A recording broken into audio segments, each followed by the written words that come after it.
Man, that was fun. It was a fun day seeing all those introductions yesterday, all the press conferences that went down for Tyreek Hill, Terron Armstead. That was like, dude, that was Gennady Golovkin, dude. Goosies on Goosies galore. That's a triple G. I mean, it really was. It was so much fun. Everybody seemed like they were having such a party yesterday, getting to see the Dolphins' newest offensive weapons being introduced. And it's just funny, man. I was saying this about a week ago, just like, what should the reaction be to this? What's the thoughts on this?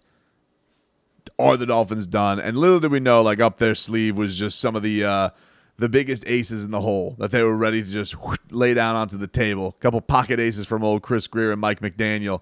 And it was fun, man. It was fun getting to hear from Tyreek Hill and Terron Armstead. I tell you what, dude.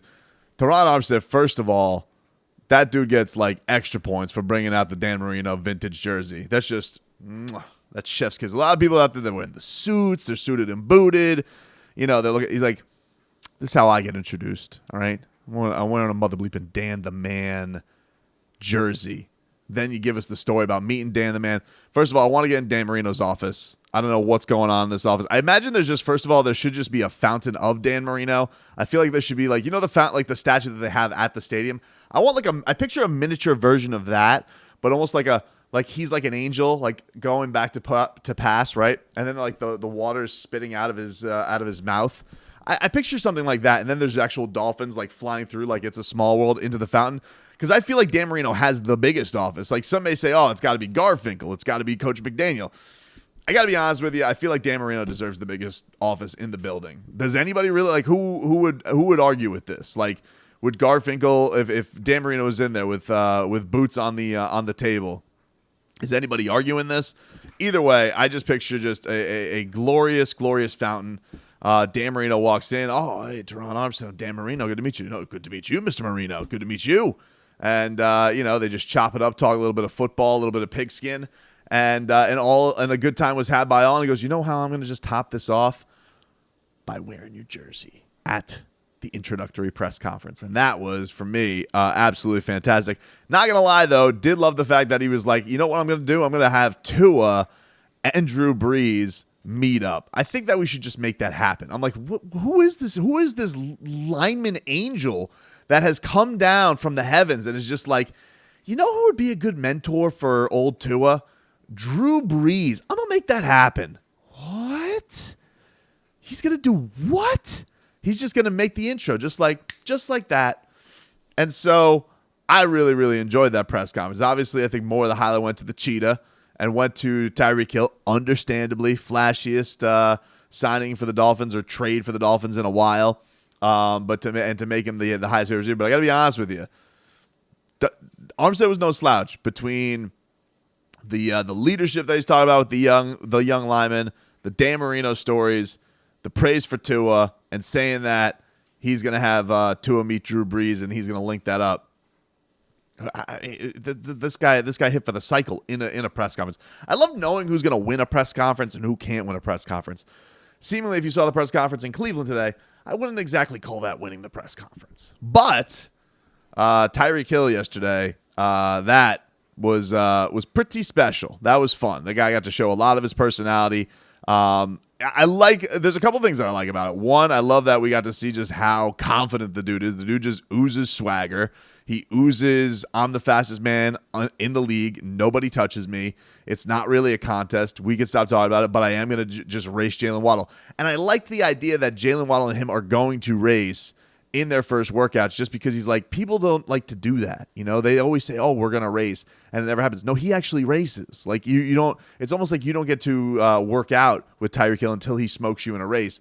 And that's just how it's going to work. And so good luck to Jalen Waddle. I think he's going to love it. I think that he's got his speed sensei there. The cheetah and penguin. It's like, it's listen, told you. Coach McDaniel, dude. Coach McDaniel had a farm. E-I-E-I throw. With a cheetah here and a penguin there. There a cheetah, here a cheetah, there a penguin, penguin, cheetah. Waddle, baby, waddle, baby, waddle, baby, waddle. I love the fact that on the flight over there that Tyreek Hill was doing the penguin dance for his kid. And the kid's like, your teammates with a penguin? Because that's just like how anybody's kids would react to that if you told them something so ridiculous. Like, I used to do a show with one Brian London. He was known as the Beast. And they're like, you do a show with a monster? It's just like, yeah, that's that's kind of how it works. So I can't wait for the workout videos of that. Like, I'm a big sucker for workout videos, like anything that Tua's trainers are dropping or anything that the Canes are dropping for spring practice. You know me, dude. I'm full goose. I'm like ready to roll when it comes to that stuff, Fo. So when it comes to Tyreek Hill and Jalen Waddle, potentially, those potential workout videos, can't wait. I was already enjoying Tyreek Hill partying with Jerome Baker, quite frankly. That was a grand time had by all. It looked like absolutely fantastic. I think my favorite part of the press conference, though, was him discussing whether or not why a cheetah is better than a lion because it can outrun a lion, and then it goes into the tree, which sparked a huge debate amongst me and my co-host Leroy Horde today, where we were deciding whether or not a cheetah could climb a tree and whether or not a cheetah's speed would be able to run up a tree. We found out via Google that a cheetah does not have recoiling claws, thus making the climbing harder. However, a cheetah does have strong legs, so if a certain tree were in its vicinity, it could jump up. He was making it seem like it could go up like Sonic the Hedgehog. He's an idiot. And that's just how things are when it comes to Leroy. But, still love him. He's my guy. Either way, climb a tree, don't climb a tree. We know that he can outrun the secondary at a moment's notice. That was fantastic. And I like the fact that he was so honest about how much he liked the money. He was like, it was like you could just see him smiling from ear to ear. He's talking about how Drew Rosenhaus wanted to basically French kiss him after it happened, which surprises me none. I mean, why Drew Rosenhaus, who's like basically become house agent for the Miami Dolphins. No, it has been for a while. He's based down here, and you see him at every practice basically. But it was very noticeable how much Drew Rosenhaus was in the preseason the offseason signings. But this is the old crown jewel. So I just thought, man, I love that. I love the fact that the praise for McDaniel, like the McDaniel just keeps on putting out good vibes for everybody. Everybody just seems to dig being around the guy, Like, he's excited. You know, with what he did with Deebo Samuel, people are excited about what the potential of what Mike McDaniel can do for them and their offense.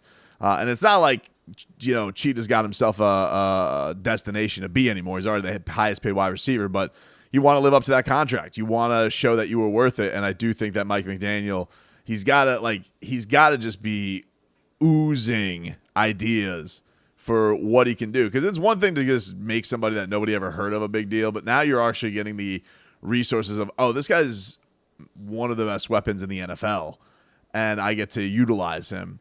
It's just very, very exciting. Know that people took a lot of people. The thing that was funny, there was a lot of people taking cheap shots at Tua because he was like, Tua's one of the most accurate quarterbacks in the league, which he, was. Everybody was like talking about the streak that he had earlier in the year. I can't wait to see what these weapons do with Tua. Look, it is gonna be put up or shut up for Tua. Like, I do think they put him in the position where it is a bit of a make or break year for him. It is a bit of a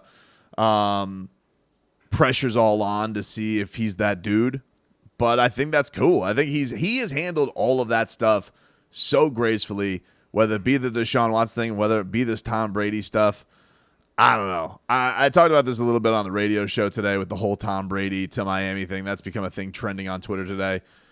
And it was funny because I know Tua has been like, you haven't like really seen him on social media. And it's probably for the best. Like, just unplug. Does nobody any good. Tyler Hero had to do a lot of this with the Miami Heat, where it's like he was in every trade rumor, every single. And he's just like, I got to a point. I remember asking him about the trade rumors this summer. He's like, I just don't listen to it anymore. I can't. I think when you're Tua, like, you get badgered with it, and reportedly your coach tells you they're true, and you just put it with smile and grace. You got to answer all the questions. Nobody in the front office or the coaching staff has to answer the questions. So I just think for him, I'm glad that it seems like it's swifter that this Tom Brady stuff is bull bleep. But yeah, him having to go through that again, I just first of all, I'm not into them getting Tom Brady at all. I don't deny that Tom Brady is the greatest quarterback of all time. I'm just not into Tom Brady being the Dolphins quarterback. Guy was a Patriots quarterback forever. I don't want to be some second championship cousin of the Patriots. Like, they tried hopping on that Buccaneers bandwagon. We're like, we're all Patriots. You're like Patriots South. You're cousins. I'm like, ugh. They try to like hop along for the ride. I'm not having that down here with Tom Brady. I know that Stephen Ross is seemingly obsessed with the dude, so it doesn't surprise me that these rumors are out there. I do buy that this may turn into like an ownership thing at one point, and he's going to be part of the organization. He'll have a smaller office than Dan Marino with no fountain, and it won't be being quarterback for the Dolphins. I hope. I can't rule it out. I mean, I'm not going to rule it out because I don't think these things come from nowhere, but I hope that they are squashed as swiftly, as promptly as possible by the Dolphins organization, just so you've done all the stuff to put in place to having all the tools for success this year. Don't bleep it up with some stupid rumors. Let's just head forth into the season and have a hell of a time, because yesterday those press conferences was a hell of a time. Cheetah can climb a tree, dude. Or it can climb and jump into a tree, or can't climb a tree, or whatever, man. Dolphins got the cheetah.